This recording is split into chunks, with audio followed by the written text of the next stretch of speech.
Hi കൂട്ടുകാരെ, welcome to ദേവൂസ് kitchen. ഇന്ന് ഞാൻ വന്നിരിക്കുന്നത് ഇൻസ്റ്റൻ്റായിട്ട് തയ്യാറാക്കാൻ പറ്റുന്ന കോവയ്ക്ക കൊണ്ടുള്ള ഒരു അച്ചാറുമായിട്ടാണ്. ഇത് കോവയ്ക്ക നീളത്തിൽ അരിഞ്ഞിട്ട് ഉപ്പ് പുരട്ടിയിട്ട് ഒരു 2-3 മണിക്കൂർ വെയിലത്ത് വെച്ചിട്ട് ഒന്ന് ഡ്രൈ ആക്കി എടുത്തതാണ്. ഇതിന് പിന്നെ വേണ്ടത് പച്ചമുളകും ഇഞ്ചിയാണ്. ഇത് ഒരു ചെറിയ നെല്ലിക്ക വലിപ്പത്തിലുള്ള ഒരു പുളിയാണ് എടുത്തിട്ട്, പുളി പിഴിഞ്ഞ് എടുത്ത വെള്ളമാണ്. പിന്നെ നമുക്ക് വേണ്ടത് കടുക് വറുക്കാനാണ്. നല്ല ചൂടാക്കി കടുകിട്ട് വറ്റൽമുളകും ഇട്ട് കറിവേപ്പില ഇട്ടിട്ടുണ്ട്. ഇതിലേക്ക് നമുക്ക് പച്ചമുളകും ഇഞ്ചി ഇട്ട് കൊടുക്കാം.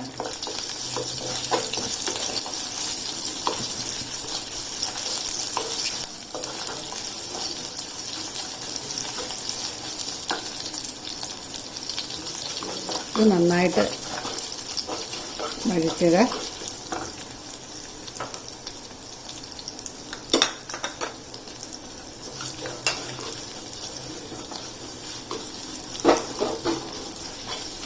ഇഞ്ചിയൊക്കെ മൂത്ത് വന്നിട്ടുണ്ട്.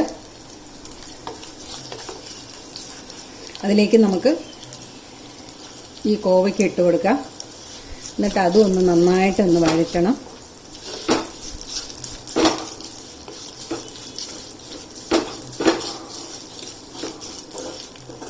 ഇത് എണ്ണയിൽ കിടന്ന് നന്നായിട്ട് ഇതൊന്ന് വഴറ്റും. പകുതി അതിൻ്റെ വെള്ളമൊക്കെ വറ്റിയിട്ടുണ്ട്, വെയിലത്ത് വെച്ചിട്ട് ഡ്രൈ ആയിട്ടുണ്ട്.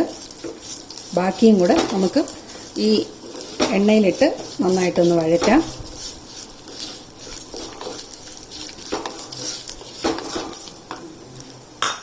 ഇതിലേക്ക് തീ ചെറുതാക്കി കൊടുക്കുക. ഇതിലേക്ക് നമുക്ക് പൊടികളൊക്കെ ചേർത്ത് കൊടുക്കാം.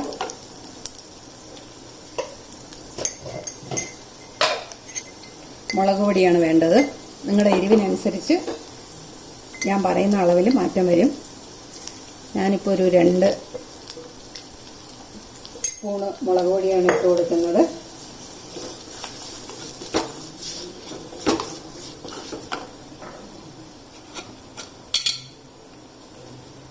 ഒരു 1/4 സ്പൂൺ ഉലുവാപ്പൊടി,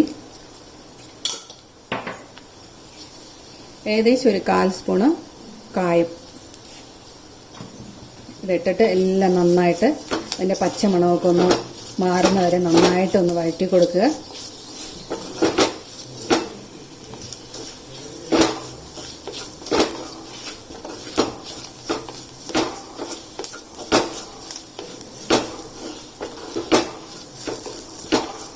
കരിഞ്ഞു പോകണ്ട. തീ ചെറുതാക്കി, എപ്പോഴും അത് ശ്രദ്ധിക്കണം, തീ ചെറുതാക്കി തന്നെ വെക്കണം. മുളകൊക്കെ നന്നായിട്ട് മൂത്ത് വന്നിട്ടുണ്ട്. ഈ സമയം നമ്മൾ പിഴിഞ്ഞ് വെച്ച് ഒരു ചെറിയ നെല്ലിക്ക വലുപ്പത്തിൽ സോക്ക് ചെയ്ത് പിഴിഞ്ഞ് വെച്ച പുളിവെള്ളമാണ്. ഇത് നമുക്ക് ചേർത്ത് കൊടുക്കാം.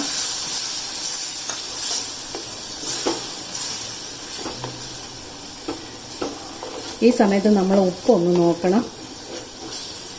പോരെങ്കിൽ നമ്മൾ ഉപ്പിട്ട് നമ്മൾ കോവയ്ക്ക വെയിലത്ത് വെച്ച് വാട്ടിയതാണ്, ഉണക്കിയെടുത്താണ്. അത് പോരെങ്കിൽ ഇപ്പം ചേർത്ത് കൊടുക്കുക.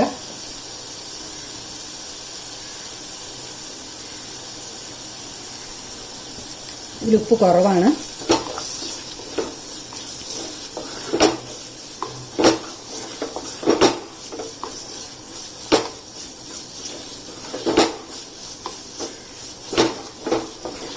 പുളി സോക്ക് ചെയ്യുന്ന ചൂടുവെള്ളത്തിൽ വേണം ചെയ്യാൻ, പച്ചവെള്ളത്തിൽ ചെയ്യരുത്.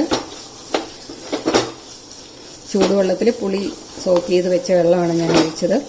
ഇതിപ്പോൾ ഡ്രൈ ആയിട്ടാണ് ഞാൻ എടുക്കുന്നത്. ഇങ്ങനെയാണ് ഇതിൻ്റെ ഇത് പുരട്ടിയെടുക്കുന്ന വിധത്തിൽ. ഇതിൽ അല്ല ചാറ് വേണമെന്നുണ്ടെങ്കിൽ ഒരു 1/4 ഗ്ലാസ് ചൂടുവെള്ളം മാത്രം ചേർക്കാവൂ. എന്നിട്ട് ഒന്ന് തിളച്ച് വരുമ്പോൾ നമുക്ക് ഇറക്കാം. ഇതിപ്പോൾ അതിൻ്റെ ആവശ്യമില്ല, ഞാനിങ്ങനെ തന്നെ എടുക്കാനാണ് ഇതാക്കുന്നത്. കഴിഞ്ഞു.